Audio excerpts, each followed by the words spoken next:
बुंदेलखंड बुंदेलखंड वीरों की भूमि है।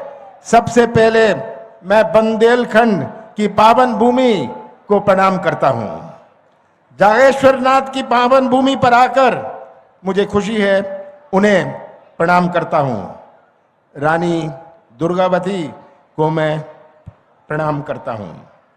शरद पूर्णिमा की मैं आप सबको बहुत बहुत शुभकामनाएं देता हूं और इस मंच से पूरे बुंदेलखंड की जनता जनार्दन को मैं प्रणाम करता हूं।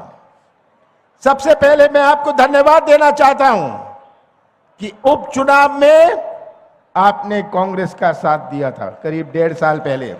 आपको धन्यवाद देना चाहता हूं। उन परिस्थितियों में जहां पूरी कांग्रेस पार्टी मध्य प्रदेश की सरकार से लड़ रही थी, आपने कांग्रेस को विजयी बनाया। मैं आपको बहुत बहुत धन्यवाद देना चाहता हूं। केंद्र में जब कांग्रेस की सरकार थी, राहुल गांधी जी बुंदेलखंड आए थे। मैं केंद्र सरकार में मंत्रिमंडल था। राहुल गांधी जी ने आदेश दिया कि बुंदेलखंड का पैकेज बनाया जाए। याद है आप सबको, बुंदेलखंड का 8,000 करोड़ रुपए का पैकेज राहुल गांधी जी ने कांग्रेस की सरकार के माध्यम से दिया। और ये बुंदेलखंड पैकेज का हुआ क्या? आप इतने लोग बैठे हैं, मैं तो आपसे पूछना चाहता हूं, ये बुंदेलखंड पैकेज का कोई बैठा है यहां जिसको लाभ हुआ? किसी को लाभ हुआ? किसी को लाभ नहीं हुआ। ये भ्रष्टाचार और घोटाला का केंद्र बन गया। भाजपा की आज उन्होंने पूरे प्रदेश को चौपट कर दिया है। चौपट प्रदेश बना दिया है भारतीय जनता पार्टी ने। चौपट कृषि व्यवस्था, चौपट रोजगार व्यवस्था, चौपट भर्ती व्यवस्था, स्वास्थ्य व्यवस्था, शिक्षा व्यवस्था, अर्थव्यवस्था, चौपट नदियां, चौपट कानून व्यवस्था, चौपट प्रदेश आज आप सबके सामने है। प्रियंका जी, मैं आपसे एक बात कहना चाहता हूं। आप जब मध्य प्रदेश आई हैं, ये मध्य प्रदेश नहीं है, ये भ्रष्टाचार प्रदेश है, ये घोटाला प्रदेश है। आप सब यहां बैठे हैं, मध्य प्रदेश का हर व्यक्ति या तो भ्रष्टाचार का शिकार है या इसका गवाह है। सही बात है ये? इतना भ्रष्टाचार, हर कदम पर भ्रष्टाचार। ये आज तस्वीर मध्य प्रदेश की आपके सामने है। मैं इन नौजवानों की ओर देखता हूं। आज का नौजवान जिसकी अपनी सोच है, आज का भटकता हुआ नौजवान जो व्यवसाय का मौका ढूंढता है, नौजवान जो रोजगार का मौका ढूंढ रहा है, नौजवान जो कृषि परिवार से जुड़ा है, वो तो अच्छे कपड़े तभी पहन पाएगा, अच्छी पढ़ाई तभी कर पाएगा जब कृषि परिवार में मजबूती होए। यही नौजवान हमारे प्रदेश का निर्माण करेंगे भविष्य में, हमारे दमों का निर्माण करेंगे भविष्य में। कैसा निर्माण होगा मध्य प्रदेश का? जब हमारे नौजवानों का भविष्य ही अंधेरे में रहे। ये आज सबसे बड़ी चुनौती हमारे सामने है कि हम नौजवानों का भविष्य कैसे सुरक्षित रखें। मैं तो कहता हूं हमें बेरोजगारी दूर करनी है, पर सबसे पहले भारतीय जनता पार्टी के नेताओं को बेरोजगार बनाना है। उनके नेताओं को आप बेरोजगार बनाएंगे तो हम बेरोजगारी दूर करने के रास्ते में चलेंगे। 17 तारीख को चुनाव है। हर चुनाव के अपने मायने होते हैं। जनपद का चुनाव होता है, जिला परिषद, नगर निकाय के चुनाव होते हैं। हर चुनाव का अपना मायने है। 17 तारीख को जो चुनाव है, ये केवल एक उम्मीदवार का चुनाव नहीं है। 17 तारीख जो चुनाव है, ये केवल एक पार्टी का नहीं है। 17 तारीख जो चुनाव है, ये मध्य प्रदेश का भविष्य का चुनाव है। याद रखिएगा ये बात।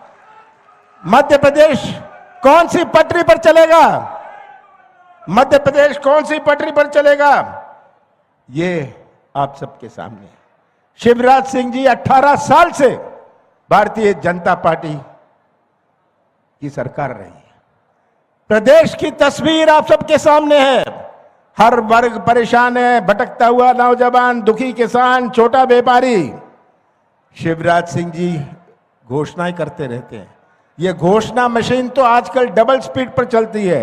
झूठ की मशीन डबल स्पीड पर चल रही है।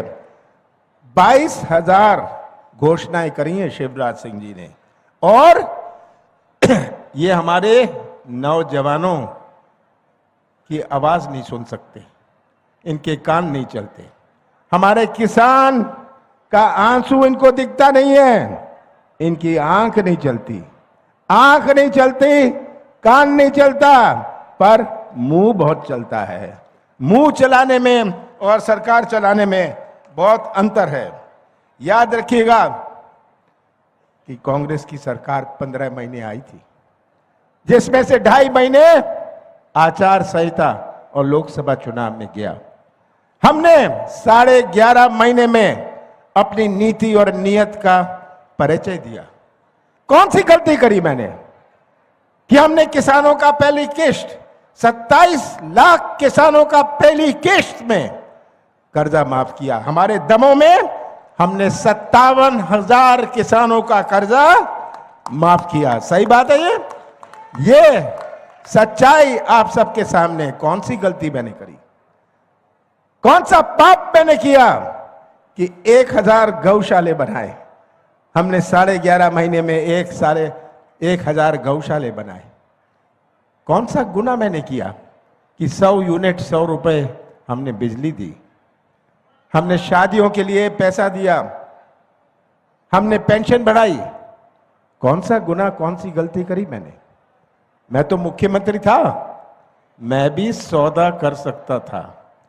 विधायक मेरे पास आते थे कि हमें इतना पैसा मिल रहा है, मैं उन्हें कहता था ले लेना, मौज करना, मेरे से तुझे 1 रुपए नहीं मिलने वाला है।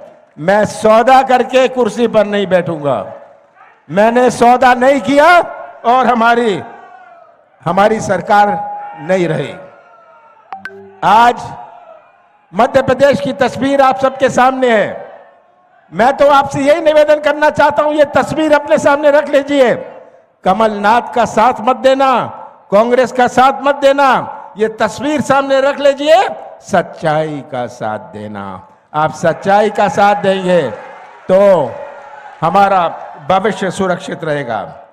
याद रखिएगा, जो आप 17 तारीख को बटन दबाएंगे, ये बटन किसी उम्मीदवार का केवल नहीं होगा, ये बटन हमारे भविष्य का होगा।